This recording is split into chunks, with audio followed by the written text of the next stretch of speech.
فعندي الموف هنا. جيت جربت في اول واحده ما ضفتليش حاجه، ما عملتليش حاجه للصوره يعني. دوست على الشو اللي جنبها، بدات ان هي تظهر لي الصندوق الخاص بصوره البطه اللي كنت واقفه عندها، بحيث تحكم لي برضو عندي او في حجم الصوره بتاعتي كده، او ممكن اعمل لها كمان ايه روتيت او دوران ليا من اي اتجاه انا مثلا بقى عايزاه.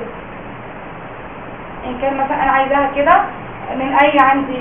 طب لو انا عايزه اعمل خلفيه للبطه بس، خلفيه للبطه محدداها. تمام.